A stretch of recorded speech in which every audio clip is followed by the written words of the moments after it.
La loi travail d'août 2016 en avait rêvé. Les ordonnances Macron de septembre 2017 l'ont réalisé.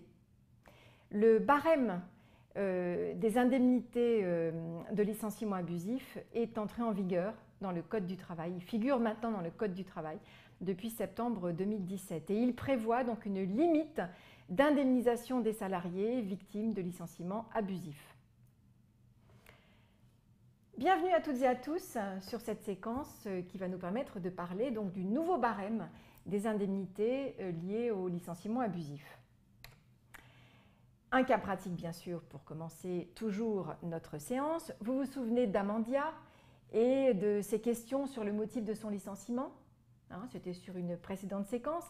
Amandia a demandé à Annabelle des précisions sur son motif de licenciement et elle a contesté devant le Conseil des prud'hommes ce motif abusif selon elle. Elle vous demande maintenant de l'aider à calculer le montant de l'indemnité de licenciement qu'elle percevrait si son licenciement était invalidé par les juges. Autrement dit, si son licenciement était déclaré injustifié par les juges prud'homaux. Alors, je vous donne juste quelques informations pour que vous puissiez l'aider à calculer cette indemnité. Son salaire est de 2 500 € brut et elle avait exactement 5 ans d'ancienneté dans la start-up d'Annabelle chez Imanet au moment de son départ. Alors, voyons donc ces nouvelles règles issues des ordonnances Macron de septembre 2017. Voilà le principe. Pour fixer le montant d'une indemnité pour licenciement sans cause réelle et sérieuse, dorénavant, le juge prud'homal doit se référer à un barème obligatoire qui comprend des montants minimaux et maximaux d'indemnisation des salariés par année d'ancienneté et par taille d'entreprise, vous allez le voir. Sont concernés donc tous les licenciements prononcés, c'est-à-dire notifiés depuis le 24 septembre 2017, donc date d'entrée en vigueur de l'ordonnance Macron qui prévoit donc ce barème. Pour vous donner un exemple, avant de passer au tableau qui vous donne le détail, pour un salarié qui a 2 ans d'ancienneté, qui travaille dans une entreprise d'au moins 11 salariés, l'indemnité maximale prévue donc par l'ordonnance est de 3 mois et demi de salaire. Pour 10 ans d'ancienneté, on est sur un maximum de 10 mois de salaire. Et pour 29 ans d'ancienneté et plus, on sera sur un maximum de 20 mois de salaire. Donc, ces montants vont bien évidemment limiter la marge de manœuvre dont dispose le juge prud'homal pour prononcer donc un montant indemnitaire en cas de licenciement abusif. Voilà le tableau qui vous donne le montant minimum et le montant maximum de l'indemnité en fonction de la taille des entreprises et en fonction de l'ancienneté du salarié. Vous voyez par exemple que pour un salarié qui a 4 ans d'ancienneté, qui travaille dans une entreprise, mettons, de moins 11 salariés, il aura au minimum une indemnité de 1 mois de salaire et au maximum une indemnité de 5 mois de salaire. S'il s'agit d'un salarié qui travaille dans une entreprise d'au moins 11, l'indemnité pourra être plus importante, enfin l'indemnité minimale sera plus importante parce qu'elle pourra être de 3 mois minimum. Par contre, pour l'indemnité maximale, elle reste fixée bien sûr à 5 mois de salaire. Donc, dans ce premier tableau, vous avez l'indemnisation prévue pour les 10 premières années, sachant que pour les 10 premières années, on a donc une différence au niveau de l'indemnité minimum due aux salariés selon la taille donc des entreprises.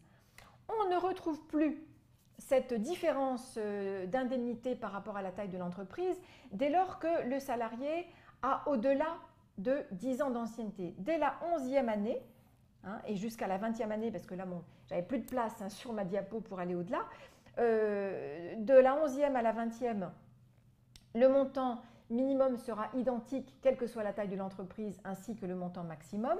On sera sur un minimum de 3 mois de salaire d'indemnité et un maximum qui va dépendre donc de l'année d'ancienneté. Là encore, si je prends par exemple 15 ans d'ancienneté, au minimum, le salarié aura droit à 3 mois de salaire et au maximum, il aura droit à 13 mois de salaire. Pour finir, pour vous donner la suite du tableau, sur les années donc, de la 21e jusqu'à la 29e et plus, on est toujours sur 3 mois de salaire minimum de dommages et intérêts et au maximum sur 20 mois. C'est-à-dire qu'à partir de 29 ans d'ancienneté et plus, le le nombre de mois de salaire d'indemnité ne pourra pas être supérieur à 20. Donc le juge sera limité par ce montant. Et donc là non plus, on ne trouve plus la différence entre les entreprises donc de moins 11 et les entreprises de 11 et plus.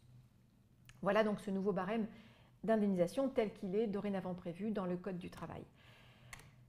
Ce montant maximum, attention, donc le montant maximum prévu donc à la droite du tableau peut comprendre le montant de l'indemnité de licenciement, nous dit le Code du travail. Autrement dit, pour calculer ou pour évaluer le montant de l'indemnité de licenciement abusif à octroyer aux salariés, le juge peut tenir compte des indemnités de licenciement déjà versées aux salariés à l'occasion de la rupture. Et donc du coup, cela cela pourra réduire le montant indemnitaire prononcé par le juge au final. Attention, ce montant ou ces montants prévus par le barème ne concernent que le licenciement abusif, c'est-à-dire qui est prononcé pour une absence de cause réelle et sérieuse.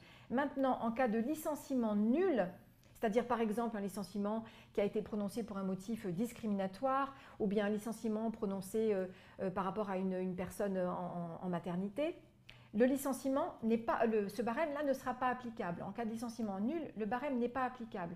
Là, on va rester sur les indemnités prévues par le Code du travail qui sont de 6 mois de salaire minimum qui s'appliquent à toutes les entreprises. Là, c'est plus plafonné et c'est versé donc aux salariés, quelle que soit la taille de l'entreprise.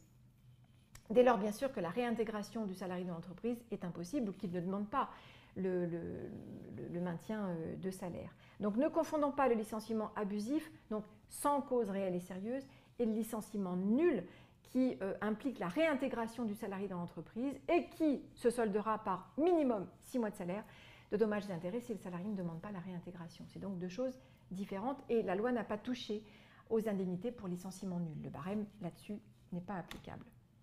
On peut donc maintenant répondre au cas pratique. Amandia, donc on va l'aider à calculer, on ne sait pas si elle aura ça, on ne sait même pas si les prud'hommes feront droit à sa demande, on ne sait pas si le licenciement est abusif ou pas. Mais en tout cas, si elle allait au prud'homme pour contester son licenciement, étant donné qu'elle a 5 ans d'ancienneté dans une entreprise de moins de 11, parce que nous on sait que Imanet a 7 salariés, l'indemnité qu'elle pourrait percevoir serait d'un minimum de 1,5 mois de salaire, comme elle est un salaire brut de 2 500 €, ce serait donc 3 750 €, et un maximum de 6 mois de salaire, soit 15 000 €. Je me suis bien sûr référée tout simplement au tableau qui vous est présenté ici pour vous répondre. Voilà ce que je voulais vous dire sur ce nouveau barème des indemnités. J'espère que vous avez tout compris et je vous laisse, vous aurez tout le loisir de reprendre le tableau qui vous est présenté pour évaluer donc ces différents montants, le cas échéant, si vous souhaitez les calculer.